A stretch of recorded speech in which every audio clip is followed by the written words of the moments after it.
오늘은 하우투에 관련된 거를 좀 말씀드리려고 합니다. 제가 유니콘 얘기할 때 가장 좋아하는 단어는 카피캣입니다. 월마트의 창업자 샘 월트는 자기는 카피캣으로 시작해서 카피캣으로 끝냈다 이런 얘기를 하는데요. 카피캣은 새끼 고양이가 어미 고양이를 따라하는 거를 카피캣이라고 하는데, 비즈니스 용어를 쓰면은 모방품, 비즈니스 모델을 따라하는 걸 얘기하는, 폄하하는데, 실질적으로 지금은 카피캣을 부정적인 거로 쓰지 않습니다.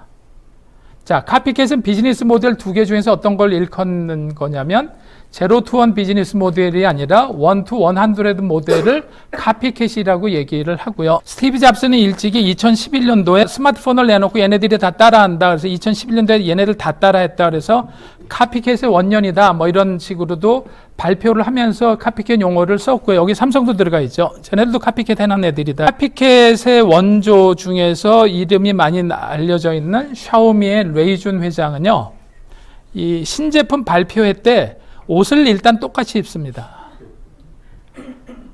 그런데 뭐만 다르게 하냐면 방향만 반대로 씁니다. 왼손을 들고 있죠? 오른손을 들고 있고요. 이쪽 왼편인가 오른편인가 반대편으로 돌아서서 같이 합니다. 그리고 발표하는 슬라이드도 같이 만들어요. 원모어 띵에 점 땡땡땡도 점도 세 개 똑같이, 저렇게 똑같이 카피를 합니다. 그런데 저거를 창피해하지 않아요. 근데 과연 똑같이 따라할 수 있는 거가 능력이라고 그러면 능력인데, 얘네들은 똑같이 따라하고요. 이렇게 똑같이 따라한 카피캣 4인방 텐센트, 바이두, 알리바바, 샤오미는 천문학적인 기업 가치를 상당히 짧은 시간 내에 만들어냈습니다. 그리고 이 중에서 기업 가치가 가장 큰 텐센트의 마화텅 회장은요, 우리가 외국 모델을 모방한 건 사실이다. 하지만 남들이 고양이를 보고 고양이를 그릴 때 우리는 고양이를 번떠 고양이 속에 있는 호랑이나 사자를 찾아 그렸다. 이렇게 얘기를 하고 있습니다. 그래서 그대로 모방한 거를 인정을 하고 모방이 그치지 않고 뭔가를 더 했다라고 얘기를 하고 있는데, 우리나라에서 금기어가 카피캣입니다. 제가 공무원들이나 언론하고 얘기할 때 카피캣 얘기를 쓰면 금기어 없는데 절대 그 말 쓰지 말라고 안 나옵니다. 인터뷰를 해도 카피캣 쓰는 걸 자존심이 상한다. 그래서 우리는 무슨 새끼 고양이냐. 이따가 그래서 신조어가 하나 나올 건데 여러분들 상당히 폭소를 터뜨리실 것 같습니다. 하여튼 중국 애들은 카피캣이라는 걸 자랑스럽게 생각하고 그거를 통해서 진화를 한다. 이렇게 해서 세계적인 기업들을 많이 만들어냈고, 지금 어떻게 됐습니까? 유니콘의 최대 강국이 됐는데요. 중국에서 만드는 비즈니스 모델은 제로 투 원 비즈니스 모델일까요? 카피캣 비즈니스 모델일까요? 네, 거의 다 카피캣 비즈니스 모델들입니다. 자, 그리고 마크롱 대통령이 얘기했다는데요. 마크롱 대통령은 무슨 표현을 썼냐면 proven 비즈니스 모델이라는 걸 썼습니다. proven 비즈니스 모델. 전 다른 말로 바꾸면 뭘까요? 검증된 비즈니스 모델이라는 게 무슨 얘기인가요?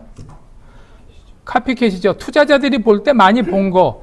우버인데 우버의 카피캣인데 미국에서는 이렇게 했는데 프랑스에서는 블라블라카라는 거로 이렇게 해서 우리는 하려고 합니다. 그럼 투자자들 입장에서 비즈니스 모델은 선명하기 때문에 우버의 장단점을 가지고 프랑스에 얼마나 잘 맞춰놨는지를 가지고 투자 의사결정을 할 수 있고, 그러니까 프로본 비즈니스 모델을 상당히 중요하게 생각을 하고 있습니다. 여러분들 이 읽기도 힘들죠?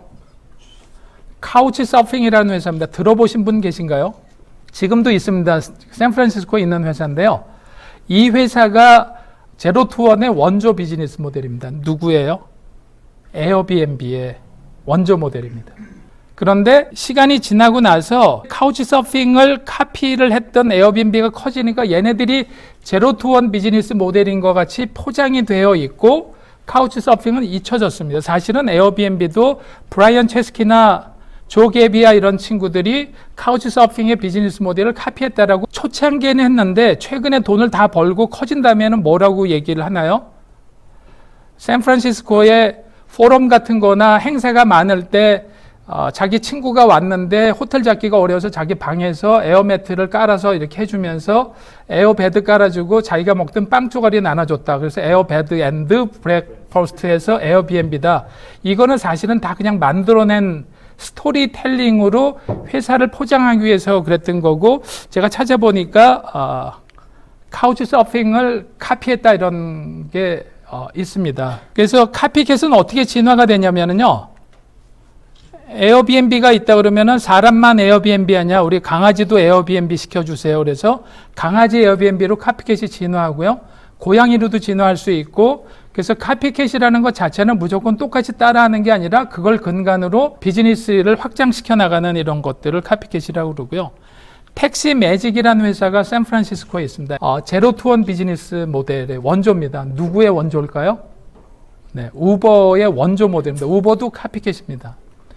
자, 그런데 우버도 어떻게 알려져 있죠? 우버의 창업자인 트래비스 칼리닉이라는 친구가 프랑스 파리에 출장 갔다가 겨울에 택시 잡기가 힘들어서 3시간 동안 추운 데서 벌벌 떨면서 걸어와서 샌프란시스코에 와가지고 빈 자가용을 같이 탈 수 있게끔 만들었다 이렇게 얘기하는데, 이것도 보니까 처음에는 택시 매직을 자기네가 카피앤노라라고 얘기했던 게 있더라고요. 그래서 택시 매직의 카피캣인데 성공한 다음에 이렇게 멋있게 보이기 위해서 뭐 이런 스토리를 만들어낸, 혹시 여기 그 비즈니스에서 스토리텔링이 중요하다고 그래서 왕좌의 게임을 시즌 8까지 다 보신 분 계세요?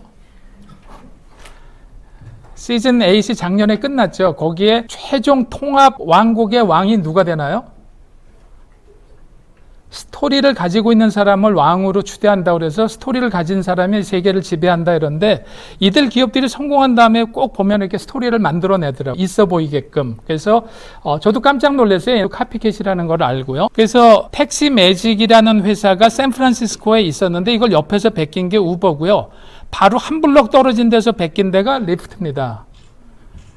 그래서 이 리프트가 우버를 베껴놓고 먼저 상장을 했죠. 2019년도에 3월 달에 상장을 했고, 이 카피캣도 얘네들이 2012년도에 만들었는데 2년 6개월 만에 시가총액 25조 원으로 엑스콘이 됐고요. 지금 우버보다 2달 먼저 했습니다. 우버는 75조 원 정도로 상장을 했는데, 우리가 언론에서 이렇게 얘기를 합니다. 기대치보다 많이 내려갔다라고 얘기하는데요.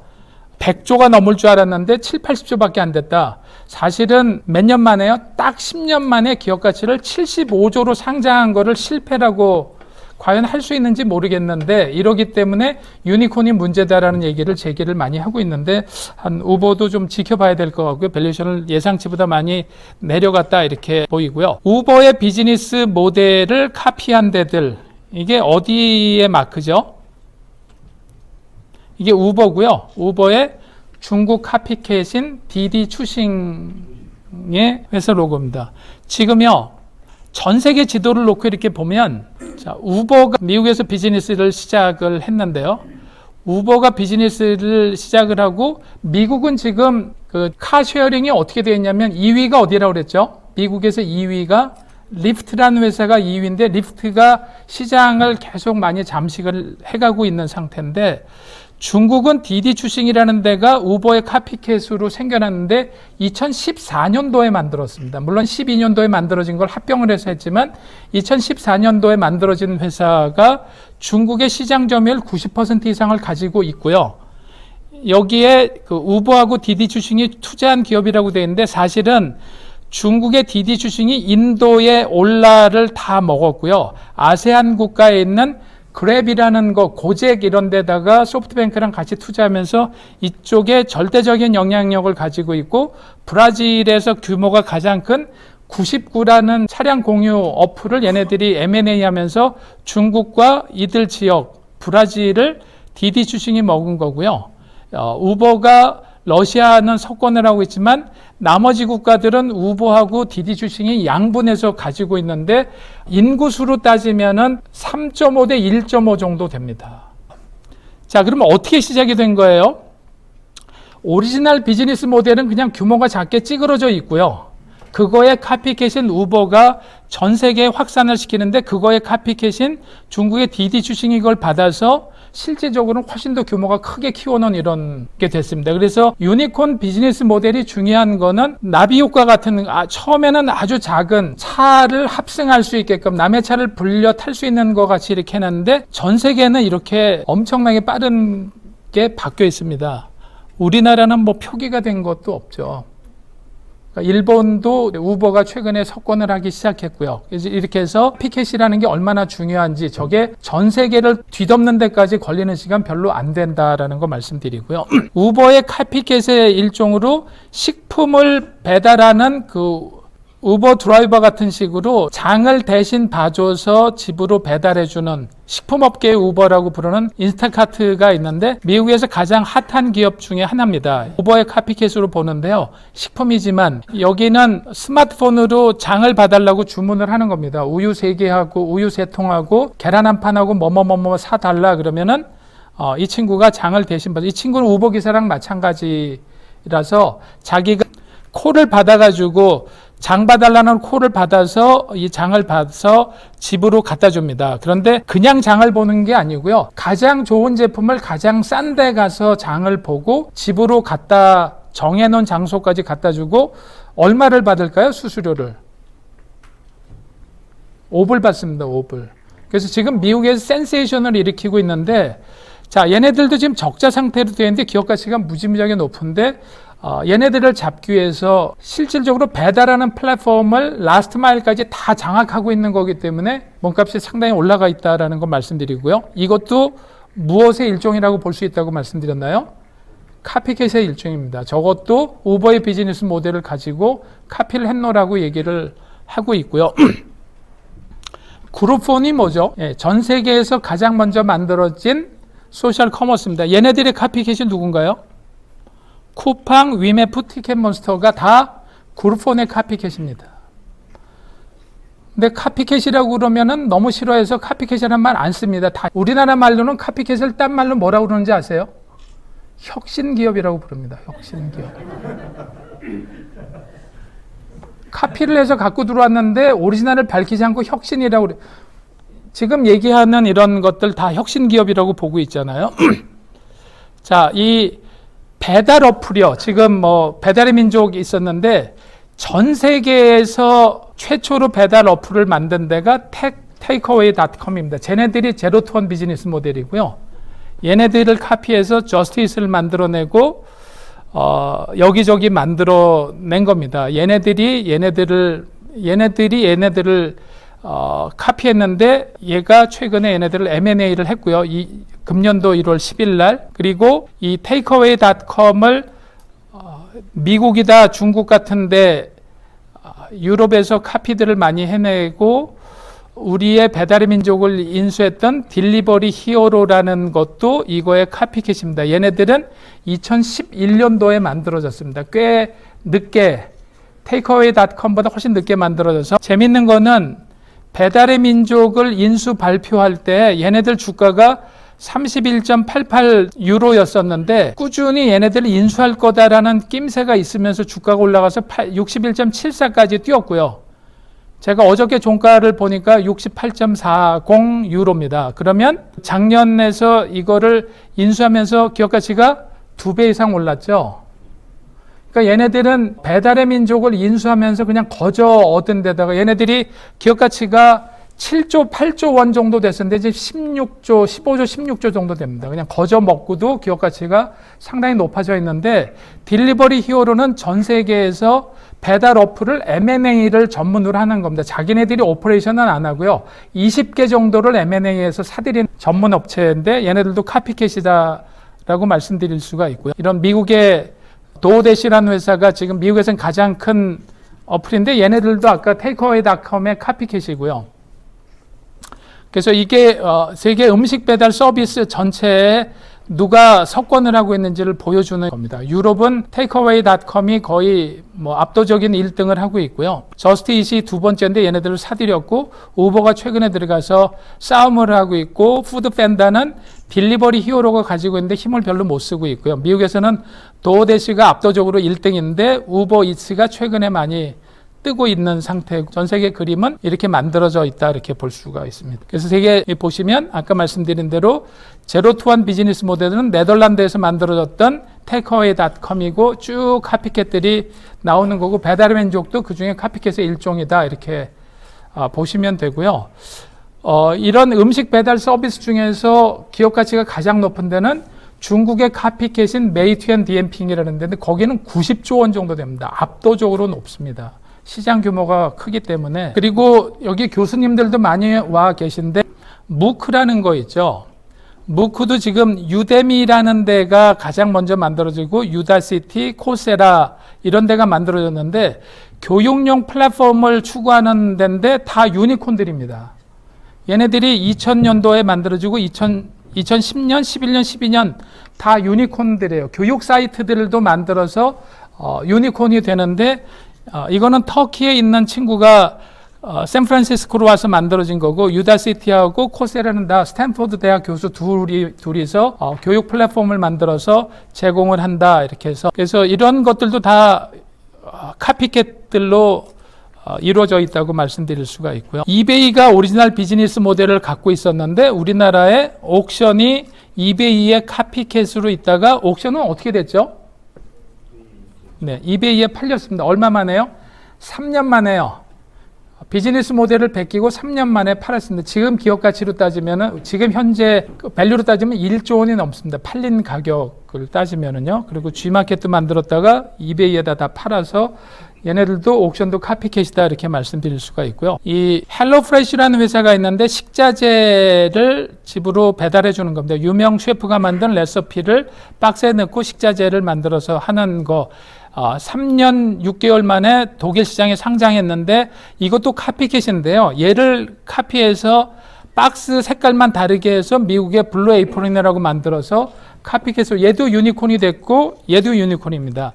우리나라 이거를 카피한 데들이 꽤 많이 있는데 성공은 하지 못했고 그 중에서 변형된 모델인 마켓컬리가 이거를 변형해서 카피캣으로 성공한 사례라고 볼 수가 있고요. 넷플릭스가 아주 그 기업 가치가 높고 떠오르는 기업 중에 하나인데 넷플릭스를 보고 카피캣을 만든 게 스티치픽스라고 해서 옷을 추천해주는 시스템을 만든 카티넬 레이크라는 사람이 스탠포드를 나오고 하버드 MBA를 했는데 이런 인공지능을 통해서 넷플릭스가 영화를 제공해 주는 거랑 마찬가지로 옷에 대한 데이터를 통해서 옷을 제공해 주는 그래서 이 카티넬 레이크는 본인이 인터뷰할 때 그러더라고요. 나는 넷플릭스를 보고 스티치픽스의 비즈니스 모델을 만들었다 이렇게 해서 카피캣을 했노라라고 얘기를 하고 있고요.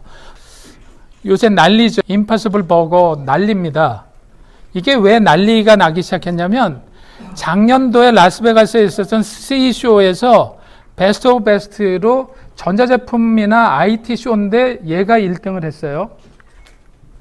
그리고 다보스 포럼에 가서도 세계적인 지도자들이 난리했는데 금년도에 사실은 2020년도에 여기 그 CEC쇼 갔다 오신 분도 계시지만 이번에도 난리였었습니다. 임파서블 버거가. 그래서 햄버거 패티를 만들어서 임파서블 푸드가 지금 기업 가치가 투자받고 2조가 넘었습니다. 그래서 햄버거 패티만 만들어가 주는데 여기도 사실은 비욘드 미트라는 회사의 카피캣입니다. 이 동물성 고기가 좀 이렇게 될 것 같아요. 비욘드 미트가 햄버거 패티를 만들었는데 이거를 카피캣으로 만들어서 스탠포드 대학 교수로 있던 분이 교수 때려치우고 나와서 햄버거 패티를 식물성으로 만든 저런 카피캣도 유니콘이 된다라는 거를 말씀드리고요. 이런 이제 카피캣들 중에서 뭐 피자를 한다든가 그 식단을 짜주는 걸 한다든가 배송을 한다든가 자 이런 예를 하나 들어보겠는데 2018년도에 성공적인 비즈니스 모델로 선정된 겁니다. 미국에서 FabFitFun이라는 회사인데 유튜브에 꽤 많이 나옵니다. 이거는 서프라이즈 박스를 보내주는 거예요. 집으로 이 박스에다가 이 많은 물품을 담아서 보내주는데 50불을 내면 한 300불어치를 집으로 보내준 다 신상입니다. 시장에 없는 신상을 보내주는데 얘네들이 유튜브 지금 켜서 보셔도 박스를 뜯으면서 계속 평을 해요. 그래서 별점이 높은 것들은 리얼타임으로 엄청나게 주문이 쇄도하고 이렇게 되는데 이들 기업의 핵심 역량은 뭘까요? 저런 상품 구성을 할 수 있는 큐레이션을 하는 능력하고 데이터를 처리해서 하는 그 알고리즘 같은 것들을 가지고 있는데 이게 미국에서 성공했다면 이거는 뭘 하는 거냐면 미국의 주로 30대 여성들한테 서프라이즈 박스를 보내주는 거예요. 봄, 여름, 가을, 겨울 4번 하는데요. 예를 들어서 19년도 윈터 박스, 2020년 스프링 박스 이렇게 해서 옛날에 저희 때 어렸을 때 종합 선물 세트 같은 식으로 이렇게 보내주는데 이들 기업이 미국에서 대박이 났습니다. 그럼 얘네들이 한국으로 바로 들어오면 비즈니스를 할 수가 있을까요? 없을까요? 자, 여기는 핵심이 뭐죠? 비즈니스 모델 자체는 간단합니다. 얘네들이 가지고 있는 핵심 역량은 뭔가요? 데이터죠, 데이터. 엄청난 양의 데이터를 가지고 있는데 이 미국 여자들이 좋아하는 상품이 우리나라 여성분들한테 보내주면 그대로 좋아할까요? 그렇지 않죠. 그렇기 때문에 이런 것들을 보통 다 카피캣을 하는 겁니다. 비즈니스 모델은 그냥 갖고 오고 우리가 이걸 카피캣이 될 것 같다 그러면 뭘 하기 시작하면 되나요? 우리나라에 있는 데이터를 모으기 시작하면은 이게 훌륭한 카피캣이 될 수 있는 겁니다. 카피캣은 이렇게 만들어지는 거고 저들 기업이 진출한다고 그래서 쉽게 될 수 있는 건 아니다라는 걸 말씀드리고요. 랜딩클럽이라는 미국 회사가 P2P 랜딩으로 소액으로 돈 빌려주는 거에 원조 회사입니다. 얘네들의 카피캣이 중국의 룹팍스라는 데인데 이 룹팍스가 지금 시가총액이 얼마나 돼요? 한 45조 원 정도 된다. 이거 카피캣인데요. 중국 애들이 베꼈고요. 이거를 또 어떻게 카피하냐면 이렇게 소액으로 돈을 모바일로 빌려주는 거에 가장 큰 문제는 뭐냐면 부도가 나는 거죠. 돈을 빌려주는데 안 갚는 이런. 그런데 이 비즈니스 모델을 그대로 차용하면서 부도율이 0인 회사가 탄생을 했어요. 소파이라는 회사인데요. 부도가 없습니다. 왜 그러냐면 대학 동문 사이트를 통해서 동문들한테 후배들한테만 돈을 빌려주는 거로 하다 보니까 제일 먼저 스탠포드 대학에서 시작을 했는데 스탠포드 졸업생들이 대박이 나서 하버드, MIT로 확산을 하고 있고 그래서 기업 가치가 지금 5조 원까지 늘어나 있는 상태고요. 이런 거의 카피캣의 일종이 뭐냐면 우리나라에서 얼마 전에 작년에 유니콘이 된 게 있죠. 이 핀테크로. 토스 뭐 이런 것들이 이런 거의 카피캣이라고 볼 수가 있습니다.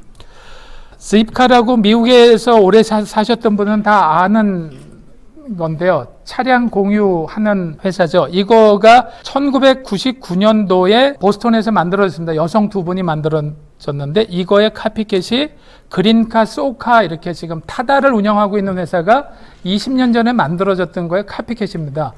우리나라에서는 카피캣이라고 안 그러고 카피캣을 뭐라고 부른다고요? 한국말로요?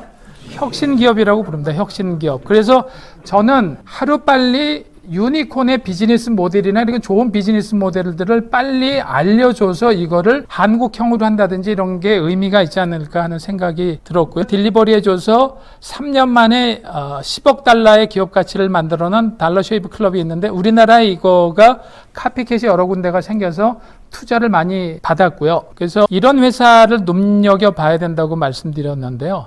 이 로켓 인터넷이라는 독일 회사는 카피캣만 하는 회사입니다. 그냥 비즈니스 모델에 나오면 카피만 합니다. 얘네들이 만들어 놓은 회사가 딜리버리 히어로를 얘네들이 만들었습니다. 아까 헬로우 프레시도 보셨죠? 딜리버리 히어로를 얘네들이 만들어 놓은 거를 그 카피캣을 전문으로 하니까 이렇게 원조 기업이 나오면 무조건 베낍니다. 저걸 평균 3개월 내에 하나씩 베껴낸다는데요. 3개월에 베껴서 보통 3천억 원에 판다고 그래요. 자, 그런데 제가 국내에서 많이 얘기를 해봤습니다. 지금 예를 들어서 우버의 비즈니스 모델을 100% 똑같이 카피를 해봐라. 이렇게 하면 할 수 있냐고 물어보면 대학 교수님들은 제자가 해도 우리 대학원생이 해도 뭐 한두 달이면 한다고 말은 다 그렇게 하는데 실제로 구현되는 걸 본 적이 없어요. 얘네들은요 완벽하게 똑같이 먼저 만듭니다. 아까 중국 애들 했던 것 같이 근데 실제로 제로 투 원 비즈니스 모델이 있고 카피캣 비즈니스 모델이 있다고 말씀드렸는데 어떤 게 기술이 많이 들어갈까요? 어떤 기업이 기술이 많이 필요할까요? 원조 기업이 많이 필요할까요?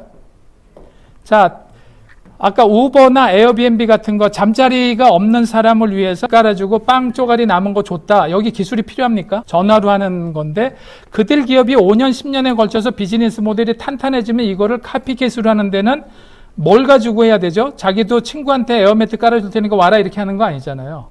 이들은 뭘 가지고 카피캣을 해야 되나요? 쟤네들이 알고리즘을 어떻게 썼을까, 데이터를 어떻게 모아가지고 어떻게 구현할까 해서 상당히 카피캣은 기술 집약적입니다.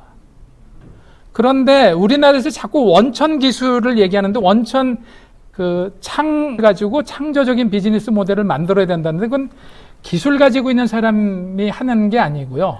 그래서 우리나라의 적성에 잘 맞는 거는 카피캣입니다. 기술 집약적으로 짧은 시간 내에 이 친구들이 친형제예요. 삼형제인데 3년 6개월 만에 5조를 만들어냈습니다. 카피만 해가지고.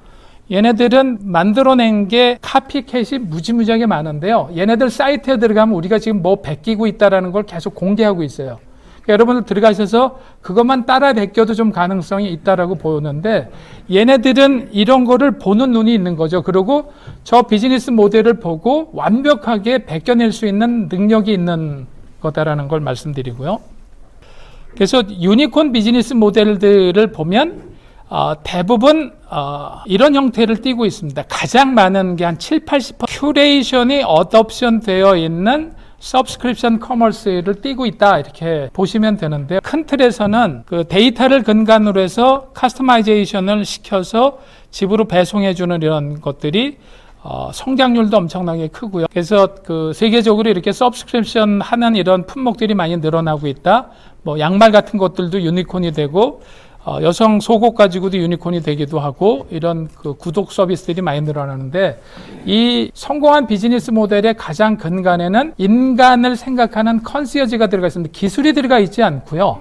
사람을 생각하는 이런 컨시어지를 근간에 따라가 있고 이런 그 사람들이 트롤리의 딜레마를 여기다 해놨지만 결정적인 순간에 사람들은 자기의 본심을 속이는 경우가 있어서 그래서 최근에 나온 책 중에 베스트셀러가 됐던 책 모두가 거짓말을 한다. 구글에서 데이터베이스를 가지고 해놨었던 거가 있었죠. 사람은 자기 이해관계가 얽히지 않을 때는 엄청나게 착하게끔 사회적 바람직성 편향으로 대답을 하는데 그 데이터를 가지고 비즈니스를 만들면 다 망한다라는 거죠. 그래서 실제로 사람에 대한 연구가 많이 필요해서 이렇게 만들어진 비즈니스 모델을 따라하는 거가 훨씬 더 안전하고 빠른 길이다라는 거를 말씀드리고요. 이게 중요한 거는 비즈니스 성공을 하기 위해서는 이런 실제로 사람들이 이해관계가 얽힐 때 어떤 생각을 아는 게 상당히 중요하다고 말씀드려서 이런 테크놀로지 푸시가 아니라 더 이상 기술 가지고 비즈니스 모델을 만드는 게 아니라 시장에서 필요한 것들의 비즈니스 모델을 자동차를 쉽게 탈 수 있는 방법이 무엇일까? 그거를 기술로 어떻게 구현할까? 이렇게 가야 된다라는 거죠. 그렇게 하려면 기술이 먼저 있는 게 아니라 비즈니스 모델이 먼저 있고 거기에 적합한 기술을 찾는 방식으로 가야 된다라고 말씀드리고요. 자, 그래서 그 최근에 유니콘 세미나 하면서 많이 했던 겁니다. 이 포지티브 규제를 네거티브 규제로 바꾸자. 최근에 벤처 기업하는 사람들끼리 모여서 정당도 만들겠다 이랬죠. 네거티브를 하는 정당도 만들겠다고 그랬는데 사실은 제가 어떤 모임에서 세미나 하면서 이거를 많이 얘기를 했는데 이것도 사실 문제가 꽤 많이 있습니다. 타다 이슈가 많이 불거져 있는데 타다 금지법이다 이렇게 얘기를 하고 있는데 문제는 뭐냐면 무작정 규제를 다 푼다 그러면은 타다가 잘 되는 게 아니고요. 규제가 다 풀린다 그러면 세계적인 강자들이 다 들어올 수 있어서 우리나라 산업 자체가 다 붕괴가 될 가능성도 꽤 많이 있다라는 거죠. 단순히 푸는 게 중요한 게 아니라 이것도 좀 고민을 해봐야 되는 건데요. 조금 이따 말씀드리고 제가 하우투에 대한 제안으로 차세대는 유니콘 카피캣 전략을 쓰자 이렇게 했는데 카피캣 전략은 언론이 되게 싫어해서요. 타이거로 바꿔놨습니다. 그랬더니 언론이 받아쓰면서 제가 아주 신기한 경험을 했는데요. 한국은행의 오늘의 경제 용어에서 카피타이거가 등록이 됐어요. 그래서 앞으로는 카피타이거로 참 실소를 금치 못하는 이거 아마 외국 사람들이 보면은 또 깜짝 놀랄 것 같아요. 쟤네들 참 이 존심은 있어가지고요. 고양이는 싫다라는 이런. 자, 그래서 유니콘으로 가는 길. 결론입니다. 자, 가칭 유니콘 연구소가 빨리 만들어져야 됐다고 생각을 하는데요. 사실은 제가 3년 전부터 국회에서 국회의원들이 강의해달라고 해도 저 얘기를 했고요. 모든 모임에서 계속 비즈니스 모델 연구소를 만들자. 만드는 이유는요. 비즈니스 모델을 연구하는데 아까 지금 유니콘 기업이 현재 몇 개라고 그러죠? 700개가 넘었잖아요. 그리고 퓨처 유니콘의 개수는 지금 유니콘의 개수보다 훨씬 더 많습니다. 그럼 그것들을 합치면 수천 개가 되는데 수천 개의 비즈니스 모델들 중에서 빨리빨리 검토해서 이거를 확산시켜주고 교육을 하고 이렇게 해서 알려줘야 되는데 저게 그냥 가만히 잠자고 있으면 저게 엄청난 보물인데 아까 말씀드린 대로 10년에 한 번씩 엄청난 슈퍼 유니콘이 나와서 지금 세계를 주름잡고 있죠. 전 세계 탑 10 기업에 대여섯 개가 들어가 있습니다.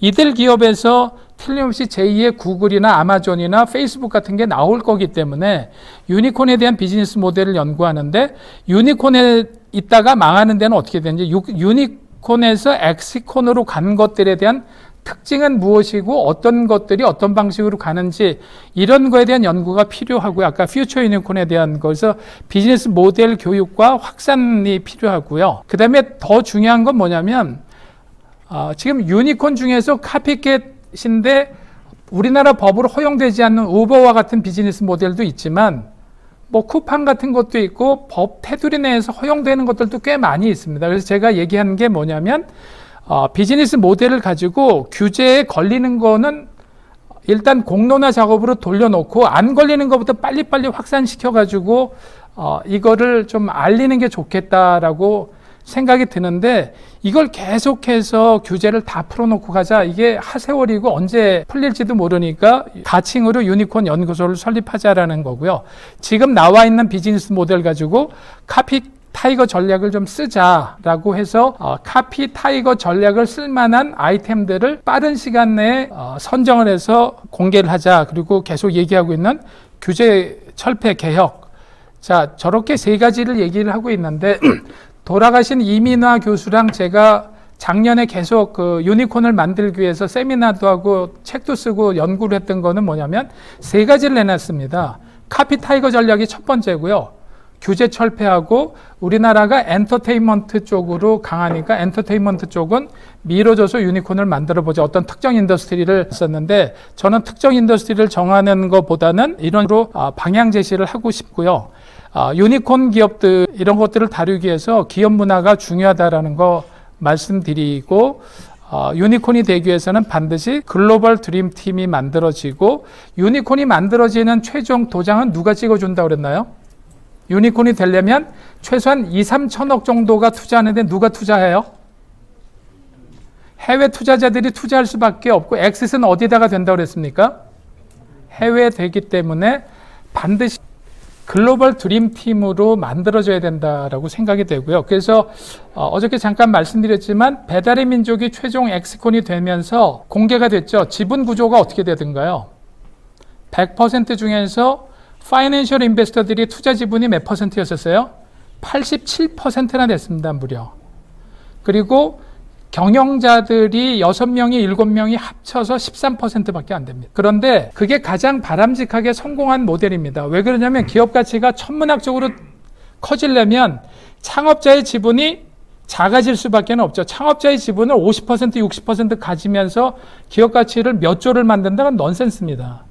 그런데 기업 가치가 커지면서 창업자의 지분은 아주 줄어드는데 이걸 또 IPO를 시켜놓으면 어떤 일이 생길까요?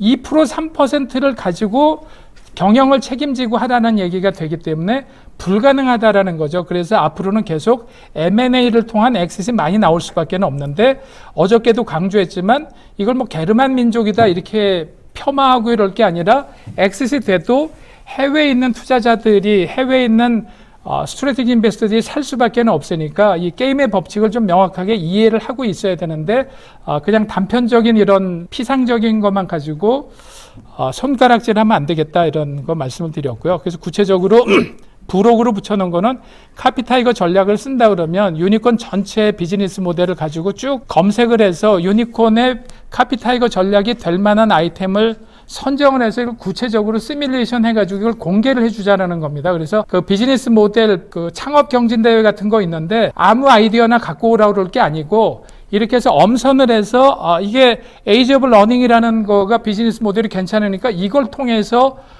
카피 타이거 전략을 써서 가장 괜찮은 걸 선정해서 이런 것들을 지원해주면 훨씬 더 성공 가능성이 높고 그러지 않을까 해서 이런 것들을 연구하는 연구소, 가칭 연구소 같은 거가 좀 있어야 된다고 생각이 되고 일단 그 저희 숭실대학교에 있는 그 글로벌 앙트로프너십 대학원에서는 4월 달에 이 전체 오늘 말씀드린 거를 정리해서 유니콘의 개수가 어떻게 되고 이런 것들을 발표하려고 생각을 하고 있고요. 이걸 다 담은 거는 3월 말 정도에 책으로 내놓을 예정입니다. 그래서 여러분들께 부탁드리고 싶은 거는 이렇게 유니콘의 비즈니스 모델들 좋은 것들 많고 퓨처 유니콘에도 많으니까 그 새로운 뭐 비즈니스 모델을 찾기 위해서 노력하시지 말고 유니콘의 사이트에 들어가서 아까 말씀드린 대로 CB 인사이트나 테크크런치는요, 무료인데다가 들어가면 너무나 쉽게 검색을 할 수 있도록 되어 있습니다. 그냥 누르기만 하면 됩니다. 그래서 거기에 상세한 정보들이 다 있으니까 그걸 통해서 좋은 비즈니스 모델들을 찾아내서 디벨롭 시키시면 좋을 것 같고요. 예, 마무리 말씀드리겠습니다. 이 안네 까리니나의 책의 맨 처음에 이런 거 나오죠. 모든 행복한 가정은 비슷한 이유 때문에 행복하다. 그러나 불행한 가정은 각기 다른 스토리를 잉태하고 있다. 뭐 이렇게 해서 시작이 되는데 성공한 기업을 제가 연구를 해보니까 이렇게 실패한 기업은 다 비슷한 이유 때문에 실패하고요. 성공한 기업은 다 독특한 이유로 성공을 합니다. 그래서 성공 기업의 공통점이라는 건 사실 존재하지 않는다고 봅니다. 그래서 나와 있는 수많은 아주 프로븐 비즈니스 모델이 몇 개나 제시가 됐습니까? 이미 유니콘이라고 도장 찍어준 게 724개, 그 다음에 퓨처 유니콘으로 뭐 2천 개가 있다라고 보면 수많은 보물들이 있으니까 그걸 통해서 나만의 비즈니스 모델을 가지고 만들면 성공의 길로 가지 않을까 하는 생각이 드는데요. 마지막 슬라이드입니다. 제가 제일 좋아하는 슬라이드인데요. 동물 중에 스펙이 제일 좋은 스펙이 오리입니다. 육해공이 다 되는 거는 오리밖에 없어요, 동물 중에. 그런데 공중전이나 육상이나 해상에서 전쟁이 붙으면 오리는 쓸모가 없습니다. 독수리나 사자나 돌고래가 싸우고 힘을 발휘하는데요. 이건 뭐 하는 데 쓰냐면 개인의 역량을 단점을 보완하려고 한다든가 기업의 역량을 단점을 보완하는 식으로 하면은 성공하면 오리가 된다라는 거죠. 그렇지만 오리는 전쟁에 나가면 병사의 식량으로 밖에는 안 쓰여진다는 거기 때문에 트레이드 오프를 가지고 비즈니스 모델을 만들 때도 과감하게 안 되는 거 포기하고 잘하는 걸 가지고 키워야지만 실제로 좋은 유니콘을 만들 수 있다. 이렇게 말씀드릴 수가 있고, 여기 계신 분들이 좀 그 유니콘에 대한 올바른 지식, 세금이 좀 쓸모없이 흐트러지는 걸 좀 방지했으면 좋겠다는 생각이 들고, 5조를 쓰겠다는데 저는 거기서 1%면 얼마죠? 500억입니다. 1% 바라지도 않고요.